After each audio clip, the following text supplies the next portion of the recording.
আসসালামু আলাইকুম। আমি ফারহানা হক, প্রভাষক, পদার্থবিজ্ঞান বিভাগ, নারায়ণগঞ্জ সরকারি মহিলা কলেজ।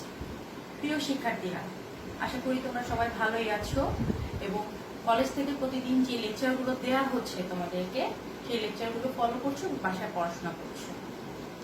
আজকে আমরা স্থির তড়িতে তৃতীয় লেকচার দেখব। আজকে আমরা কি দেখব? আজকে আমরা দেখব বিন্দু চার্জের জন্য বিভবের রাশিমালা বের করবো আমরা। আচ্ছা, শুরুতেই আমি বলে নিচ্ছি যে বিভবের সংজ্ঞাটা কি তোমাদের মনে আছে? বিভবের সংজ্ঞাটা কি ছিল বলো তো? বিভবের সংজ্ঞাটা ছিল অসীম থেকে একক ধনাত্মক চার্জকে তড়িৎ ক্ষেত্রের কোনো বিন্দুতে আনতে যে পরিমাণ কাজ সম্পন্ন হয় সেটাই হচ্ছে বিভব। তো আমরা বিন্দু চার্জের জন্য বিভবের রাশিমালা দেখব। এক্ষেত্রে প্রথমে আমরা একটা মাধ্যম নিব, যে মাধ্যমের ভেদন যোগ্যতা হচ্ছে এপসাইলন। এখন এই মাধ্যমের কোন তড়িৎ ক্ষেত্রের ভেতরে একটি বিন্দু হচ্ছে এ বিন্দু। এ বিন্দুতে একটি প্লাস কিউ চার্জ রাখা আছে। এ থেকে আর দূরত্বে বি বিন্দুতে আমি বিভব নির্ণয় করব। তাহলে বি বিন্দুতে আমাকে একটি পজিটিভ চার্জ আনতে হবে। কি করেছি? এ বিন্দু থেকে বি বিন্দুতে, যে বি বিন্দুতে আমি বিভব নির্ণয় করব, তাহলে এ থেকে বি এর দূরত্ব হচ্ছে আর, এবং বি বিন্দুতে আমি একটি পজিটিভ চার্জ নিয়ে আসছি। যেহেতু এটা পজিটিভ, এ বিন্দুতে পজিটিভ চার্জ আছে এবং বি বিন্দুতে আমি একটি পজিটিভ একক চার্জ নিয়ে আসছি, তাহলে এর দিক কোথায় হবে বলতো? প্রাবল্যের দিক কোথায় হবে? প্রাবল্যের দিকটি হবে হচ্ছে বাইরের দিকে, বিসি বরাবর। তোমরা তড়িৎ প্রাবল্যের রাশিমালা নিশ্চয়ই তোমাদের মনে আছে। তড়িৎ প্রাবল্যের রাশিমালা থেকে আমরা জানি E = 1/4 পাই এপসাইলন। আমরা যেহেতু শূন্য মাধ্যম না, আমরা যেহেতু এপসাইলন ভেদন যোগ্যতা সম্পন্ন কোনো মাধ্যমে করেছে, তাই আমি এখানে এপসাইলন দিয়েছি। Epsilon q divided by r square, এবং এটাও লিখেছি প্রাবল্যের দিক হবে বিসি বরাবর। আচ্ছা, এখন আমরা জানি, এখন আমি এই বি বিন্দু থেকে চার্জটিকে খুব ক্ষুদ্র একটি দূরত্ব এর দিকে, খুব ক্ষুদ্র দূরত্ব ডিআর সরিয়ে আনছি। আমরা জানি কাজ কখন হয়? কাজ হবে যখন বলের দিকে সরণ হবে। তার মানে যদি বলটা এখানে থাকে, কারণ এই চার্জের জন্যই এই চার্জটা বল লাভ করেছে, এবং আমি এই চার্জকে ডিআর দূরত্ব, খুব ক্ষুদ্র দূরত্ব সরিয়ে আনছি। আচ্ছা, তাহলে কি কাজ হবে? আমার কাজ হবে এখানে ডিভি = আধানের উপর বল ইনটু বলের দিকে সরণের উপাংশ। আচ্ছা, আধানের উপর বল কত? E into d r cos 180 degree. 180 degree কেন? কারণ আমি বিপরীত মুখে এখানে বিসি এর বিপরীত দিকে এসেছি, পুরোপুরি বিপরীত দিকে এসেছি 180 ডিগ্রি পর্যন্ত। সুতরাং cos 180 ডিগ্রি। আমরা জানি 180 ডিগ্রির মান হচ্ছে -1, সুতরাং এখানে -e dr। এটা একবারে লিখলেই হতো, আমি তাও ভেঙে ভেঙে করলাম। আচ্ছা, এখন ই এর মানটা এখান থেকে আমরা বসাই, -1/4 pi epsilon q divided by r square dr. আচ্ছা, আমরা এই সমীকরণকে, এটাকে ধরলাম 1 নম্বর সমীকরণ। এই সমীকরণকে আমরা সমাকলন করব বা ইন্টিগ্রেশন করব। কাছে আসতে হবে।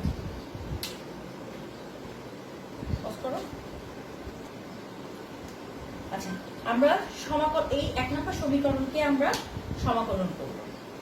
সমাকলনটা আমরা কিভাবে করব? যেহেতু আমরা অসীম থেকে একক চার্জটাকে অসীম থেকে নিয়ে আসছিলাম, অসীম থেকে আর দূরত্বের মধ্যে নিয়ে, অসীম থেকে, তার মানে আর এর মান হচ্ছে অসীম, আর = ইনফিনিটি, আর = আর, মানে অসীম থেকে আমি আর দূরত্বের মধ্যে নিয়ে আসছি। তড়িৎ ক্ষেত্রের আর দূরত্বে আমি নিচ্ছি। তাহলে আমার সীমাটা হবে হচ্ছে অসীম থেকে আর দূরত্বে। দেখো v is equal to integration dv. আচ্ছা, এটা কোথা থেকে এসছে? আমরা ইন্টিগ্রেশনের সূত্র থেকে, এই সূত্রটা আমরা জানি,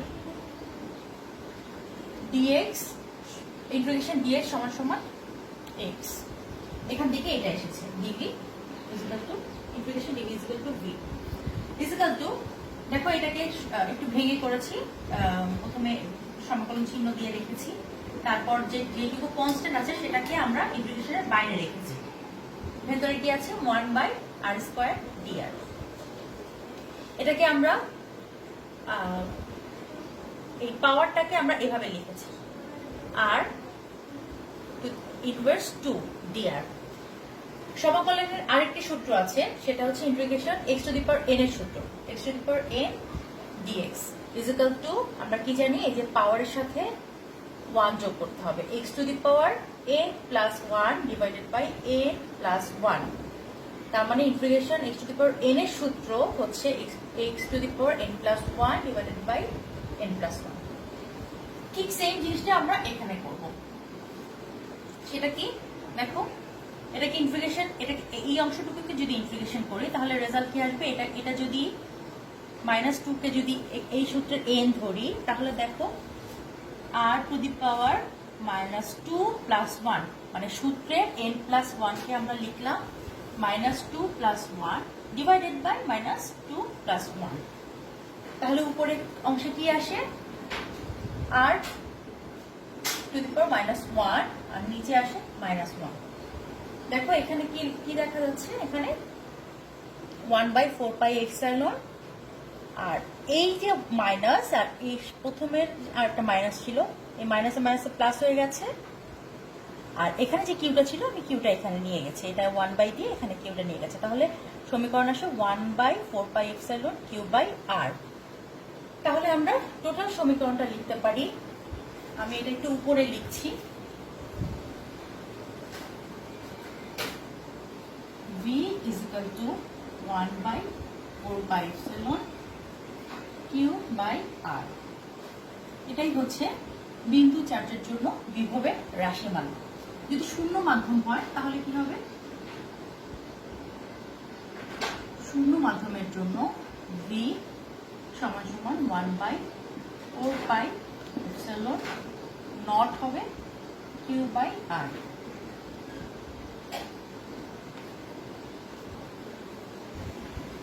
আচ্ছা, একাধিক চার্জের জন্য সৃষ্ট যে তড়িৎ ক্ষেত্রে কোনো বিন্দুতে বিভব কি হবে সেটা দেখো তো।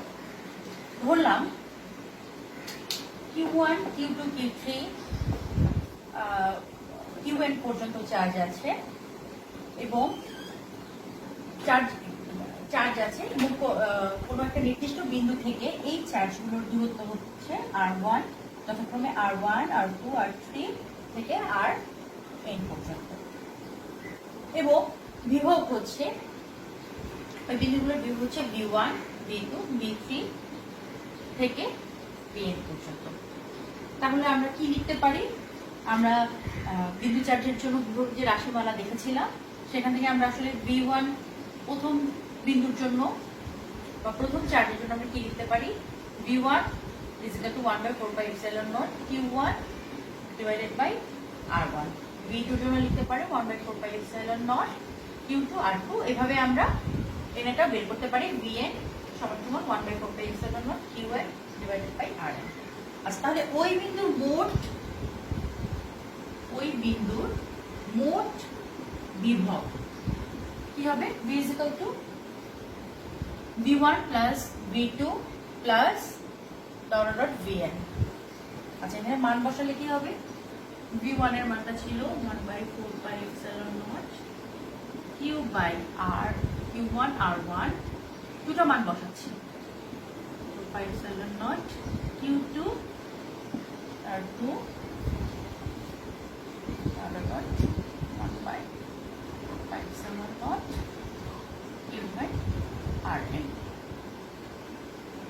মানে আমি যদি ওই বিন্দুর বিভব নির্ণয় করতে চাই তাহলে বীজগাণিতিক যে যোগফল করলে সেই বিন্দুর মোট বিভবটা আমি পেয়ে যাবে।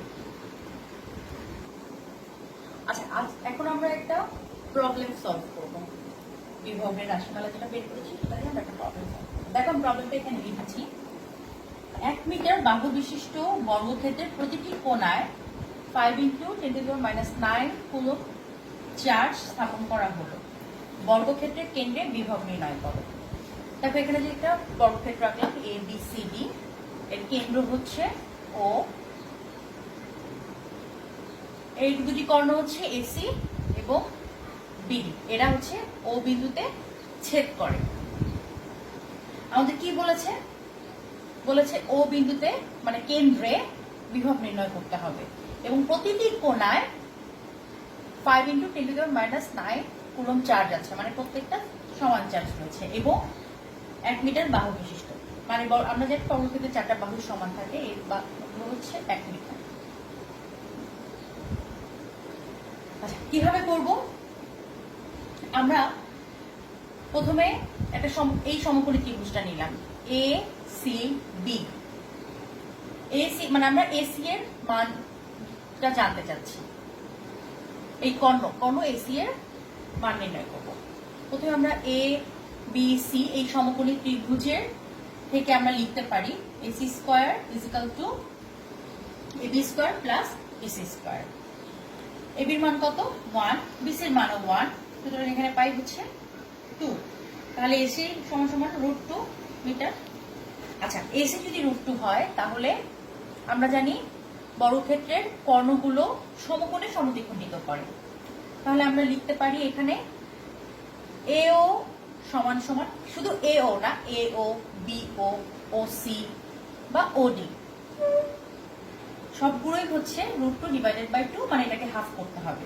এখানে আমি শুধু AOটা লিখেছি, but AO, OB, OC, OD সবগুলোই হবে হচ্ছে √2/2, অর্থাৎ 0.0707 আসবে। আচ্ছা, কেন্দ্রে তাহলে মোট বিভবটা কত হবে? এ বিন্দুর জন্য এখানে ওতে যে বিভব ধরলাম V1, বি বিন্দুর জন্য এখানে যে বিভবটা পাবো যোগ সি বিন্দুর জন্য এখানে যে বিভবটা পাবো যোগ ডি বিন্দুর জন্য এখানে যে বিভবটা পাবো। দেখো আমি এখানে লিখেছি V = 1/4πε0 Q/R, এইভাবে 4 বার যোগ করেছি। 4টা কৌণিক বিন্দুর জন্য আমি 4টা বিভব পেয়েছি, তার সমষ্টি নিয়েছি। তাহলে আমি এখানে এভাবে লিখতে পারি 4 × 1/4πε0 Q/R। ওকে আমরা মান বসাই। দেখো 4 × এর মান আমরা জানি 9 × 10⁻⁹ ইন্টু Q, এখানে Q এর মান দেওয়া আছে 5 × 10⁻⁹ Q/R। আর এর মান আমরা পেয়েছি, আর বলতে এখানে বোঝাচ্ছে এই যে কৌণিক দূরত্বগুলো, আমি যে বিন্দুতে বিভব নির্ণয় করব সেই কৌণিক দূরত্ব, তার মানে OB অথবা OA, OD অথবা OC। তোমাদের সুবিধার জন্য আমি এখানে লিখে দিই OA = OB = OC = OD = R। আচ্ছা, আর এর মান তাহলে কত আছে? আর এর মান আমরা পেয়েছি 0.707। ক্যালকুলেশন করলে আসে 254.578 ভোল্ট। এটা খুব একটা ইম্পর্টেন্ট একটা প্রবলেম ছিল। এরকম আরো অনেকগুলো প্রবলেম আছে, তোমরা একটু বই ঘাটবে এবং প্রবলেমগুলো সলভ করবে। কোনো সমস্যা হলে অবশ্যই আমাকে কমেন্ট বক্সে আমাকে সমস্যাটা জানাবে। আর এই প্রবলেমটাও তোমরা নিজেরা করে দেখবে আমার রেজাল্টের সাথে তোমাদের রেজাল্টটা মিলেছে কিনা। আজকে তাহলে এই পর্যন্তই থাক। তোমরা সবাই ভালো থাকো, বাসাতেই থাকো এবং পড়াশোনা করো। ধন্যবাদ সবাই।